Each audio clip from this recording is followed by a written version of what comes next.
to find the correlation of x1, x2 is x1 plus x2 up to x9 equal 20, a true identity that's useful. So I assume here that x3, x4, and so on are other people that are randomly choosing marbles from the box without replacement. So one person writes the xi are not identically distributed, as the distribution of xi depends on the values of xj for j less than I. So that is incorrect. I think this is similar to a situation we had before. If you imagine you have a deck of cards, cards have 4 suits. What is the chance of there being, for example, 4 hearts in cards 14 to 26? So the answer to that would be 52 choose 13 in the denominator, and then 13 choose 4, 39 choose 9 in the numerator, right? So the number of hearts in cards 14 to 26 would have a hypergeometric distribution, just like this does. So you can think about these 90 marbles all laid out in a line, and x1 is the first 10, x2 is the next 10, and so on. And you could pull out marbles 11 to 20 without looking at the other marbles. Then x2 would be hypergeometric 90, 10, 20. And that's what this student says. The xn's are identical, each being hypergeometric 90, 10, 20. Another student writes, assign marbles in lots of 10. This makes x1 to x9 identically distributed, but not remotely independent. So we can use the trick in the guided example to find the correlation. Another student writes, after 9 turns, 90 marbles have been picked, and those 90 marbles must contain all the 20 green marbles, since the marbles are picked without replacement. So we have x1, xn, x9 ID. Sum is equal to 20, so the correlation of x1, x2 is minus 1 over 8. Great. And so now we're going to start the bivariate normal. So the bivariate normal is a generalization of the joint distribution of 2 IID normals to 2 correlated normals. And it's also an introduction to linear regression.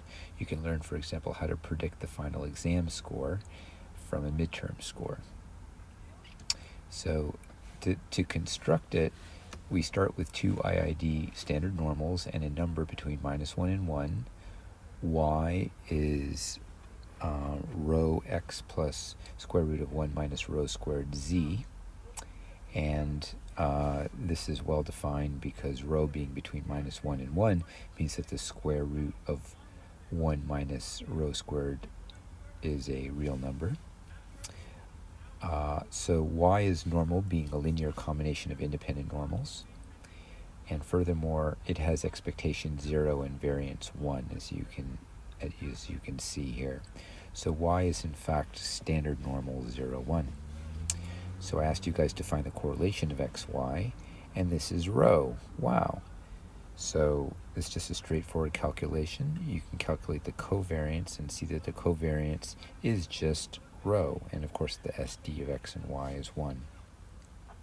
So now we define the standard bivariate normal is the pair xy, where x and y have correlation rho.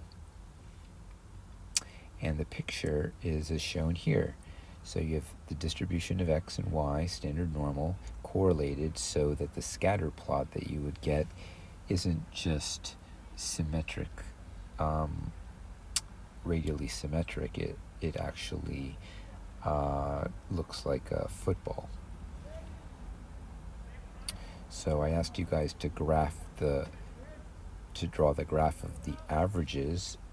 So for example, if you fix x, what I asked you to make an x for the average where on the scatter diagram you have the average y.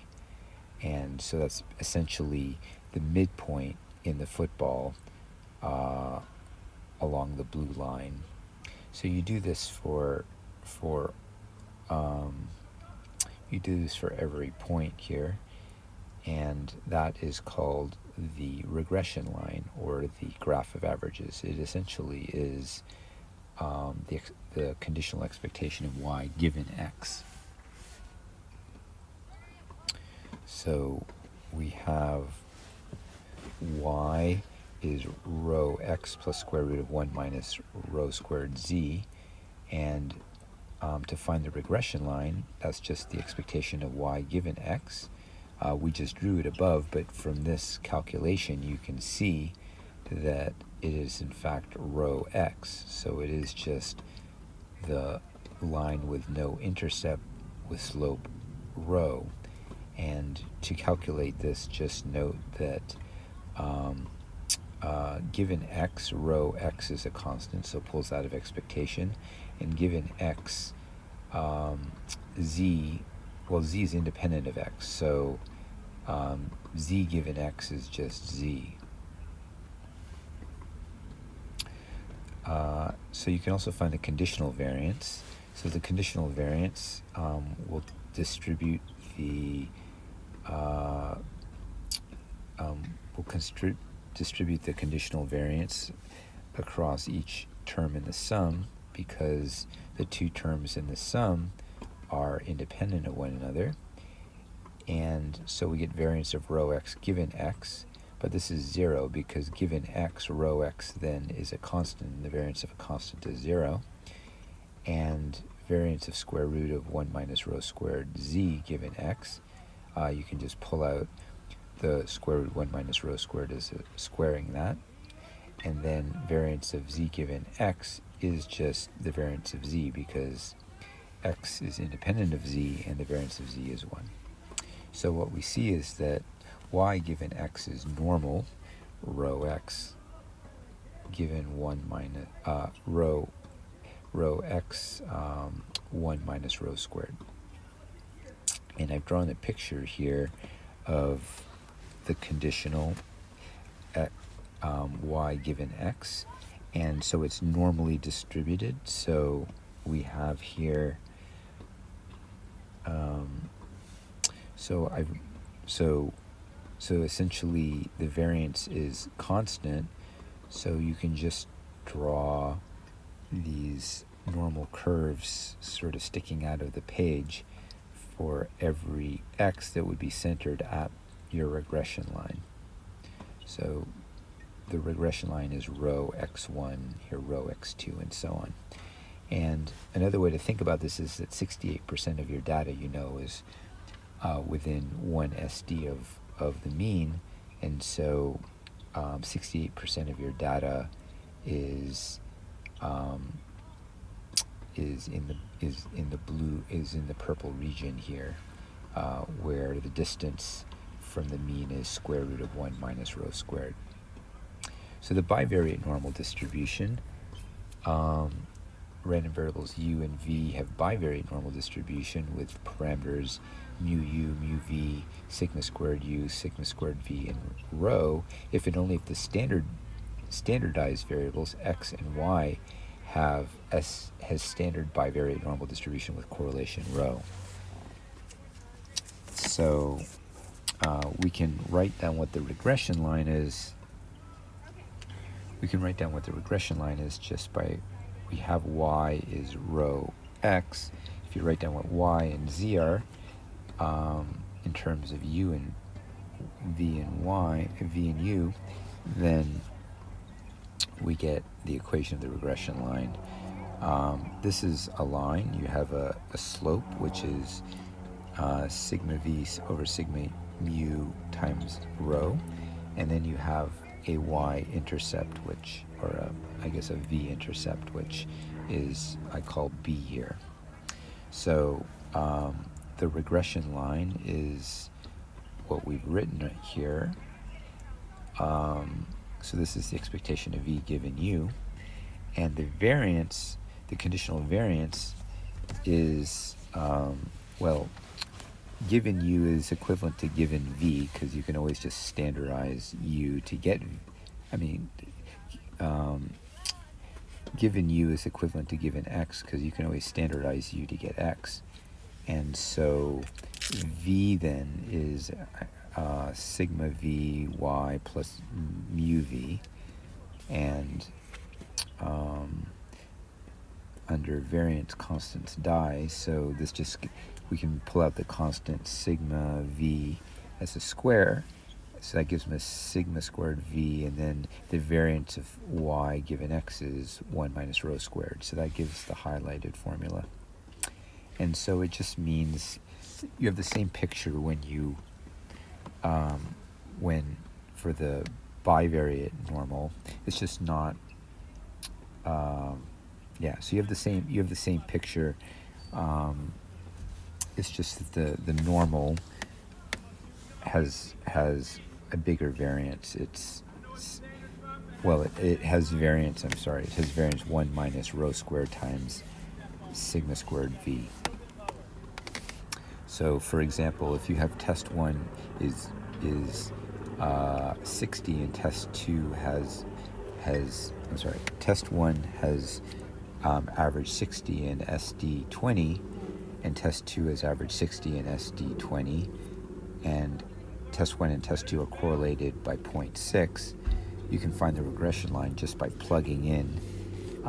So this gives us the following regression line, and then you can answer the question. So if you get a 70 on test 1, what score do you predict to get on test 2? And it would be a 66. So the interesting thing here is that you do relatively worse, right? On test 1, you were half an SD above the mean, and on test 2, you're 6/20 above the mean. So your test 1 score is relatively better than your test 2 score, and this is known as the regression effect. You're regressing to the mean, or you're regressing to mediocrity, if you'd like to think of it that way. So the regression line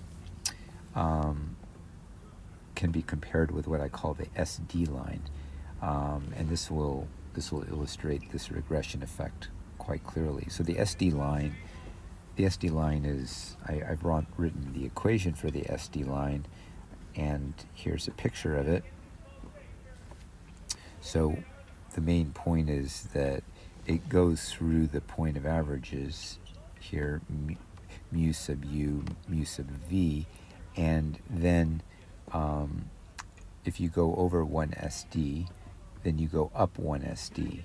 If you go over 1 SD, you go up 1 SD. So the slope of the SD line is sigma v over sigma u. Now, if it's in standard units, then sigma u and sigma v would each be 1. So the slope of the SD would then be 1, and the SD line equation would just be y is 1 times x.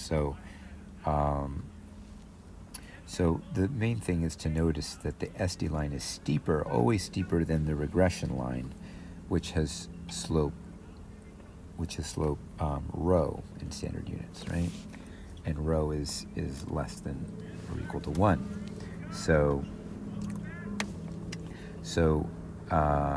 essentially what's happening here, if your test score is, I'll just analyze this in standard units, if your test score is above average, then you expect to do relatively worse on test 2. If your test score is below average, then you expect to do better on test 2, because you would expect to be on the green line, which would be, if you're looking here, so this distance here is further than this distance here, right? So you would do worse. You would do relatively better. You would do relatively better on test 2. So I just write this out here again. The regression effect picture is what I've shown on in this slide here. So we'll take this up next time. Have a great day.